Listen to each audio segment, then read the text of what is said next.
Let's get started. In the garden, a man named C. Austin Miles, who was actually a pharmacist. He just liked to write music. Early 1900s, he wrote the song In the Garden. He was actually reading the book of John, chapter 20. And then Mary Magdalene was in the garden and met Jesus. And he got to imagine himself there standing with Mary. As he was reading the verses, he just imagined for a minute, what would it be like standing by Mary, meeting Jesus for the first, right out of the tomb? And Mary getting to meet with him, and that's what led him to write that song, was just an imagination of what it would be like to just walk with him for a little bit through that garden that morning, very early in the morning. And amazingly, early church founders didn't put it in the hymnals. They thought it was too sentimental, too subjective. But people loved the song. Later it became very famous in today's in the hymnals, and we listen to it. So as we get started, I'll give you a head start this morning. We're going to be in 2 Samuel in the Old Testament. Put your finger about a fourth of the way through your Bible at the front, and you should be close. 2 Samuel chapter 23. And we're going to start in verse 8 here in just a minute. If you will allow me, I'm going to take you on a story today. A very unusual passage. And I want to make sure that we all are reminded when we're reading the Bible that we don't just read it as a checklist. I hear people say, well, I try to read 5 chapters a day. Well, you can read 5 chapters and miss everything that was written. Read what's meaningful. Gather the context. Study, because this is a story. If you've even read 2 Samuel, chances are you went right by these verses. And why they're important was, today I kind of marked off as your pastor what I call Vision Sunday. This Sunday is about the vision of this church, what I have for you as your pastor. I, as your pastor, am called to have a vision for the church. I am called. I am responsible for you. I am responsible to God for your well-being and your spiritual health. And so there is a place where you have a vision where we need to go. But as I was doing this sermon, a crazy thing happened to me. I'm working on this sermon the other day, and I was walking through the church. And if you're here by yourself, you just wander around, do stuff. And I was walking through and thinking about this sermon, and I passed by one of the rooms, and I saw my reflection in one of the mirrors in the glass right out here. And when I stopped, and I just saw myself for a minute, and I stopped and looked, and this kind of weird thought came over my head was I thought, you really don't look like a visionary leader. And I'm standing there looking at myself in this glass, and there wasn't any heroic music. There was no great soundtrack. I didn't have big lights, and I didn't have all that stuff that our heroes had. Like Superman and all those people. I didn't have all that. And I thought, are you really a visionary leader? I'm just a guy that current time was looking for my glasses because I didn't know where they were, but then I figured out they were on my head when I walked by the glass thing. And that's why I tell you the story, because I'm an average guy, In my life and in my career, I've never really been anywhere where I walked in a room and somebody went, wow, there's the gifted one. Most of the time, people are going, are you sure he's supposed to be here? Is he the right guy? I'm not sure. But as I tell that story, a little on myself, I tell that because it actually is in my career, been quite calming for me to know that, because I realized as the years have went on and I've read the Bible, that God doesn't really care about resumes. He doesn't really care about what letters are behind your name. He doesn't really care about what titles that you have. He cares about who you are and your character. And so as a visionary and as a person who has led churches and businesses and things like that, There's these things that always impress you and you think about. And one of them is, it's a great story if I can tell you the story. It was in the 1800s, and there was a painting, and it was in the Louvre. And as it was there, it was called The Chess Players. Now later it got the nickname called Checkmate. And this painting shows a young man sitting at a table playing a game of chess. And what is supposedly, for us as the viewer of the painting, to be the devil. That he's playing a game of chess with the devil himself, and the guy has his head hung down, saddened, and it looks like the game's over. Hence why it got its name Checkmate. And for this guy and us as the viewers, we would look at it and think, well, that's kind of like life. There's just a place in life where you get beat down so much that you just kind of checkmate. I don't have any moves left in life. Well, there was a guy named Paul Morphy that went to the Louvre and saw the painting. Now, what we didn't know was that Paul Morphy was probably one of the chess geniuses ever. But in his lifetime, Paul Morphy was probably the best chess player ever. And as the tour went on and through, Paul stood and looked at that picture. And he kept staring. And then he saw the attendant, and he said, he still has one move left. Nobody had ever seen it until Paul Morphy came along. And in one instant, a guy saw one more legal move on the chess game. And from then on, as we know the painting, it's called Checkmate. But the story changed because we know the man had one more play in life. And as I thought about that and was reading about that story, it occurred to me that, God's kind of like that. God has always used people and had stories that thought, boy, they almost got to the end. And then God's able to pull people out, and God's able to make a difference. So that's kind of where I started this. And as we look at vision, the thing I have to start, and we need it as a basis, vision is not ambition. I don't do this because I'm ambitious. We shouldn't have a vision because we're ambitious. We have a vision because God calls us to have clarity in what we're doing. The Bible says that where there is no vision, the people perish. Because you don't have a plan. So this brings us to 2 Samuel, and if you're there, say amen. Amen. All right, here we go. We're going to pick up on 3 guys. And we're going to try to see what these 3 guys do for us. These are called David's mighty men. Starting in verse 8 says, these are the name of David's mighty men. Josheb, Basshebeth, a Tahukamite, who was chief among the 3. He raised his spear against 800 men, whom he killed in one encounter. Next to him was Eleazar, son of Dodai, the Aelite. As one of the 3 mighty men, he was with David when they taunted the Philistines gathered at Pas-dammim for battle. And then the men of Israel retreated.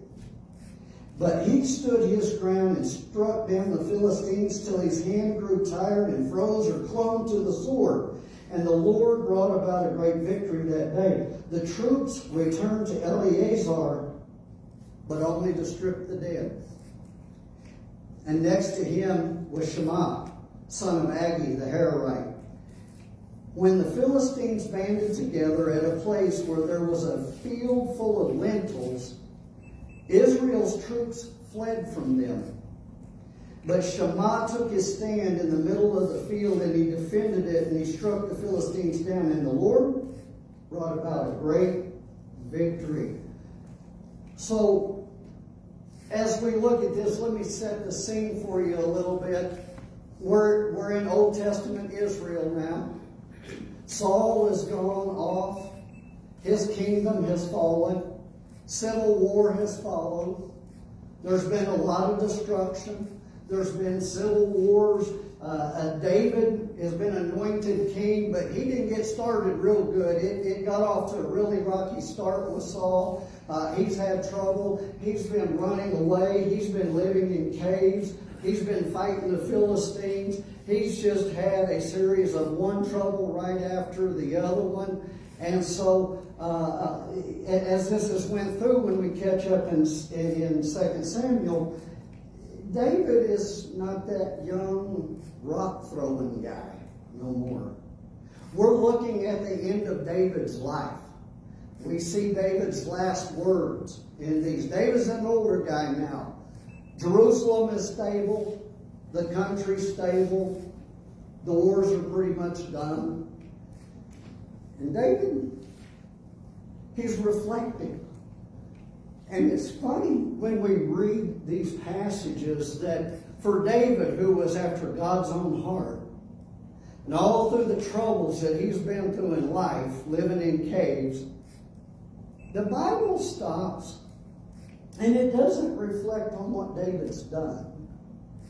And it doesn't reflect on the bad things David did.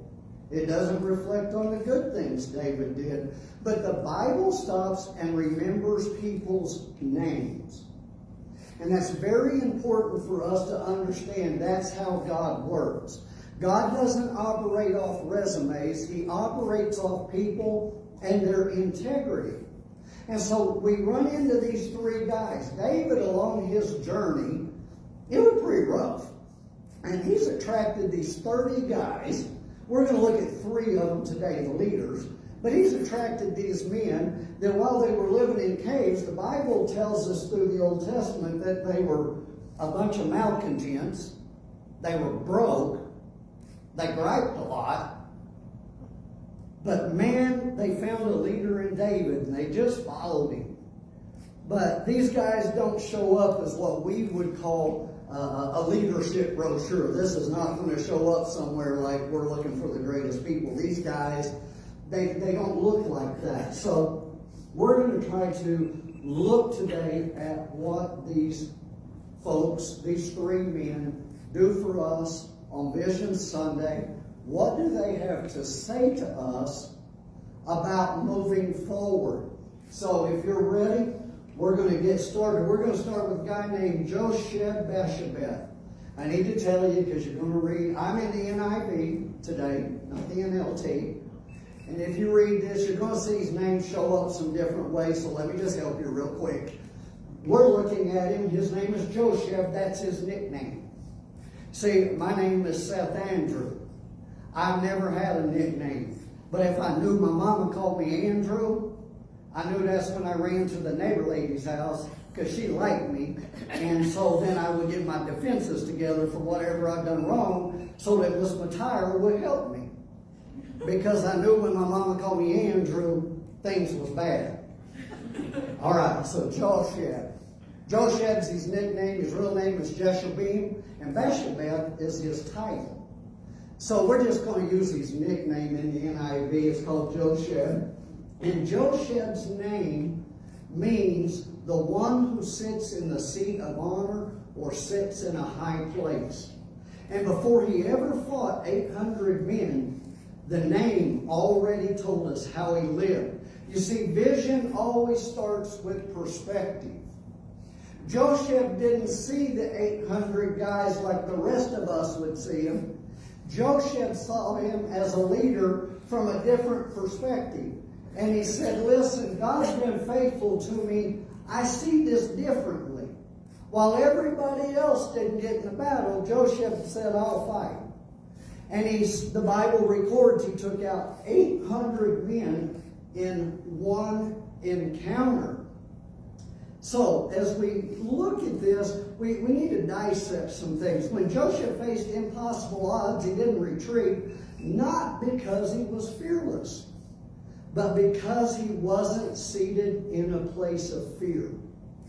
See, Josheb wasn't scared because he knew who God was. So he sat in a different seat.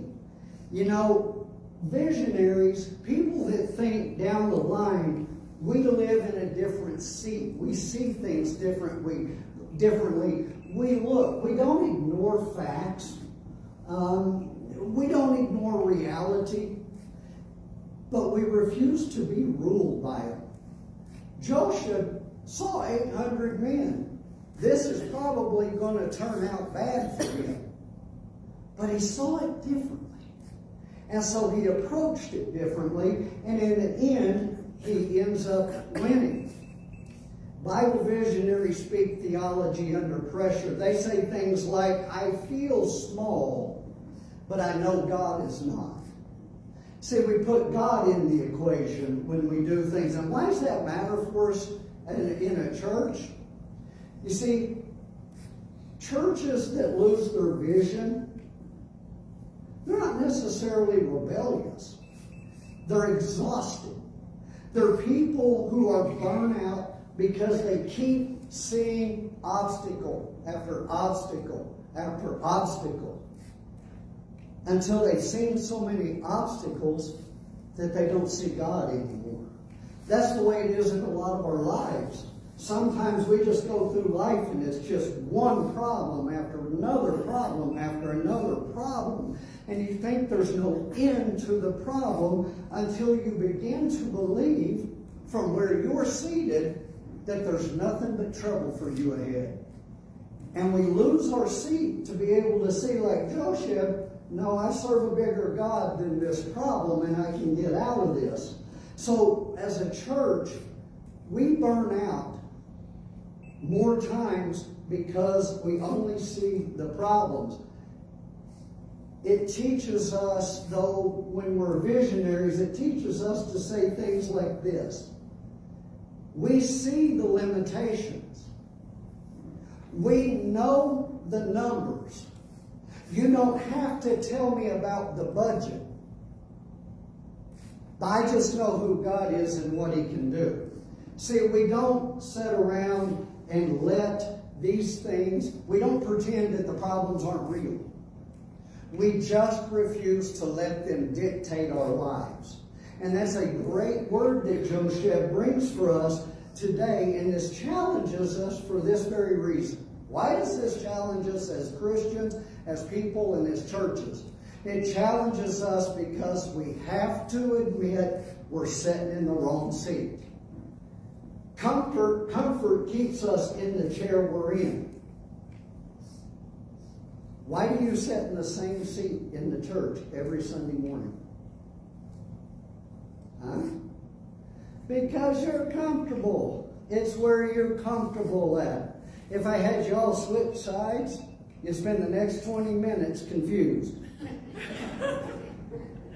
And trust me, I've thought about doing it. But Joshua taught us something different about this. He taught us that if we had the right perspective and we didn't fear the past and we didn't see all the obstacles, we're not ignoring them. We're just refusing to let them dictate who we are, because, see, perspective determines where you sit. How you see things depends on how you sit. Wherever you're sitting, if you're sitting in defeat, you're always going to see defeat. If you're sitting in a high place like Joseph was, Joseph said, I see 800 people, they're there, and they are going to kill me. But I'm going to fight. And I'm going to win, because he saw things that were different. And if we can start seeing things, number one, from a different perspective, then we can start having a vision. And so perspective is important, but that also leads, once you have that, once you have perspective, then you can have commitment, and commitment decides how long you're going to stay in the fight. That brings us to the next guy, Eleazar. Eleazar, his name means God has helped. You see, Eleazar, his name preached before he ever lifted a sword. He said, I'm not strong, but my name says God's my helper. So Eleazar went into battle differently. Scripture says that his hand, he fought so long. Oh, by the way, everybody left. The Philistines came in, and the whole entire group of Israelites and old people left, but this guy. Eleazar, it says of him that he fought so long that his hand clung or froze to the sword. He couldn't let go. He fought so long. And what's interesting in this story is the Hebrew word that's used for froze or clung is devake. And devake is a funny word because it means to be able to separate, not separate without pain. He can't let go of the sword he's fought so long. But here's what's really interesting about the word devake is that it's a covenant word. It is the word that God uses in Genesis when it says that someone will leave their mother and father, that a man will leave his mother and father and cling to his wife. He will defeat his wife. It means he will commit his whole entire life to his wife. She's the most important thing. I'm leaving mom and dad behind. Devake.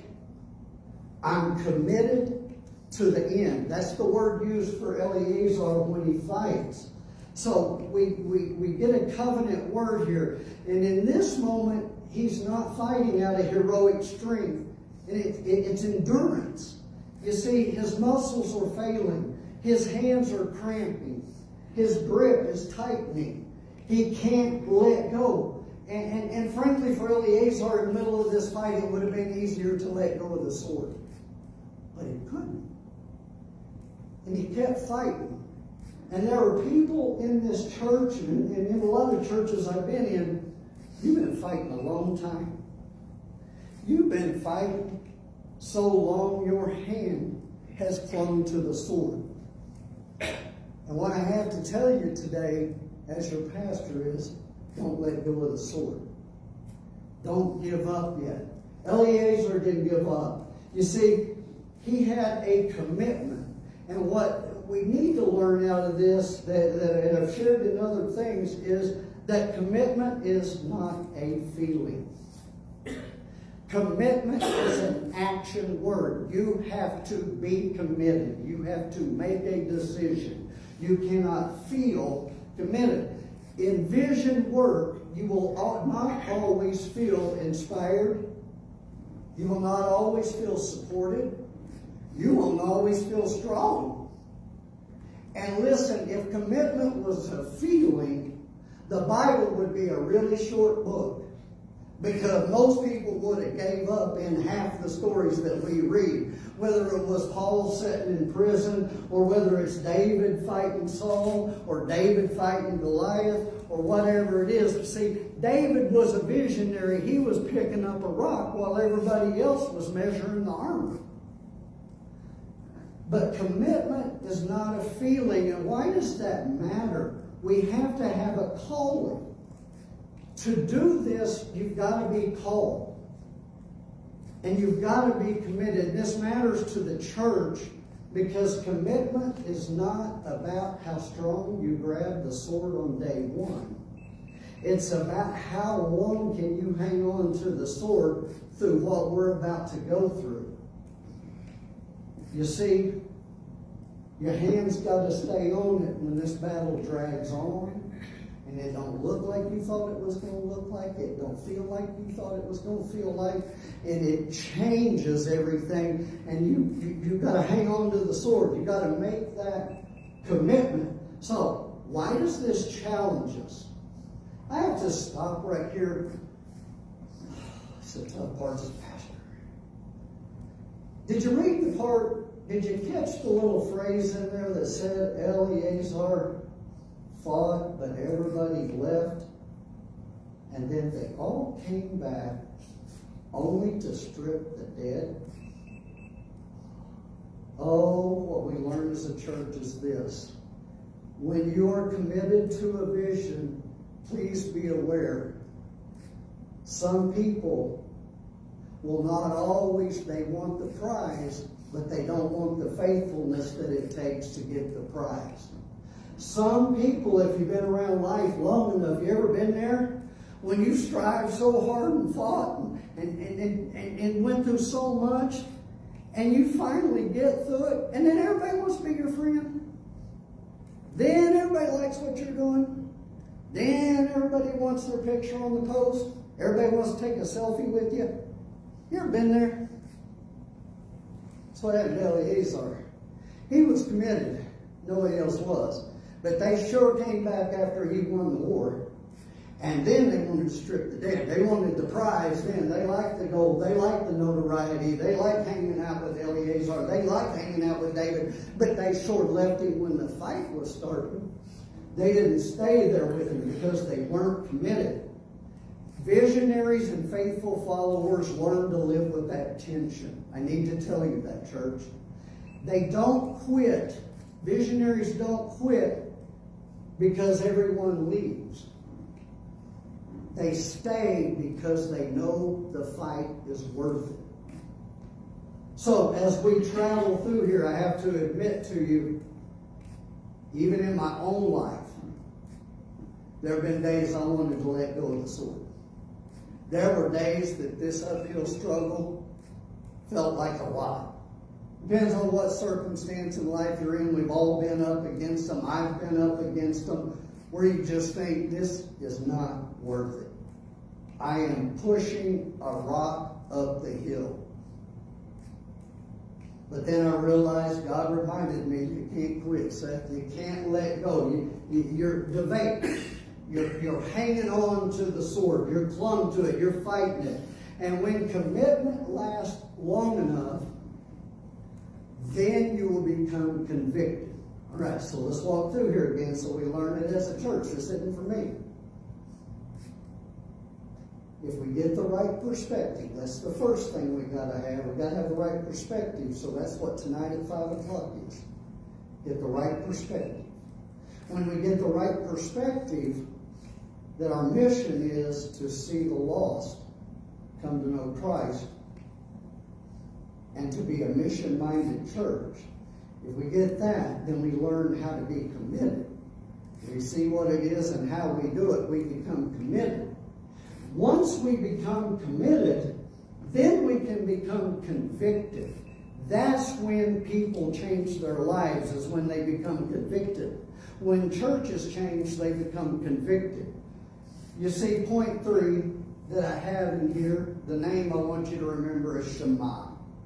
Shema is one of my favorite ones in this story, and we'll get to that. But Shema's name means one who causes awe. Now, awe, this word that's used here for awe, is not a word, it doesn't mean dramatic or there's dramatic odds or impressive prizes, but it's simply, the word awe means a man that is convicted to stay on purpose. Intentional is the word. Intentional is the modern day word we use. And so Shema is convicted. What's he convicted about? This is the great part of this story when we get to Shema. Shema says that even if no one stands with me, I'll stand for what matters. Vision always reminds us what we're fighting for. You see, Shema, did you catch the story? One of my favorites. He stood in the middle of a field of lentils. The Philistines were there. They captured the hill of lentils.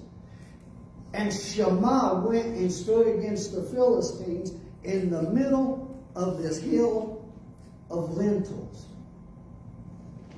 Everybody else left him. But we got to understand why that is. What was it Shema was convicted of? You see, when we're convicted, we're going to run into resistance. This is what Shema had to learn. Conviction defines direction. Once we're convicted about something, then we can put a direction on it. And the moment a church says, this is the direction we're going, there will always be people that will say, that would mean I have to change.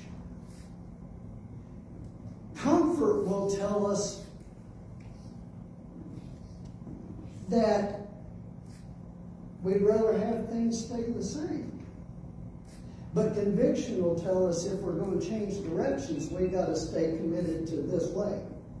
And so Shammah saw something in this fight that made him stay.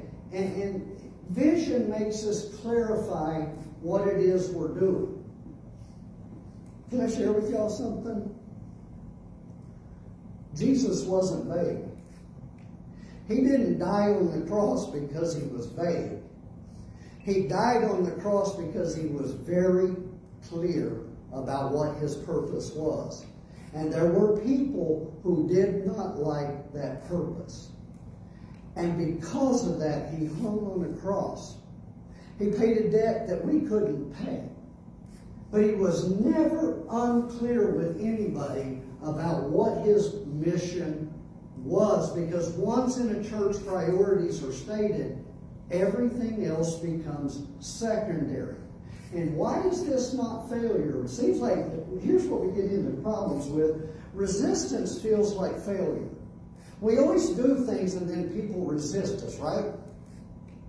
And then we think we failed, right? Why is that?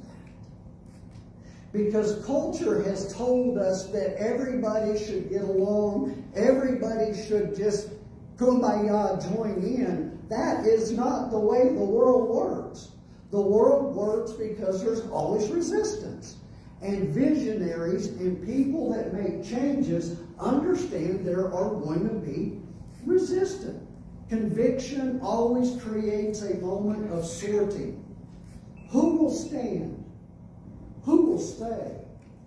Who will have to change? Vision makes people make decisions. So, let's get back to Shammah. Shammah ran into some resistance. He had the Philistines ahead of him. He's standing in a field of lentils. All these people left. He's the only one left in the field because resistance got him. They saw something that Shammah didn't see. See, Shammah saw what God could do. Shammah is an awe maker. Shammah is about to make a moment happen. Everybody else left him. And one of the things that's always entertained me about this story is, have you ever heard the term, it's not worth a hill of beans? Thank you. Somebody heard it.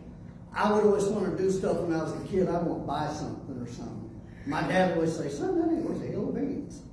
Where do you think they got that story from? It's this guy, Shammah. He was standing in the middle of a field of beans.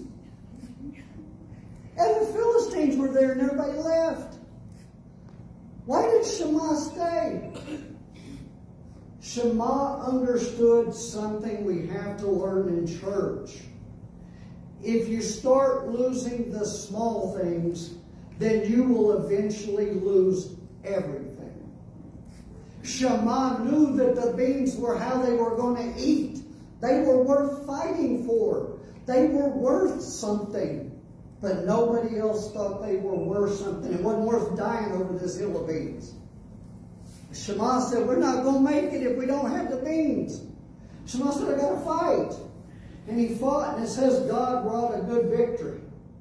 Because, see, God's the one fighting these battles. These men saw things we don't always see because we're not right. We don't have the right perspective or the right commitment or the right conviction.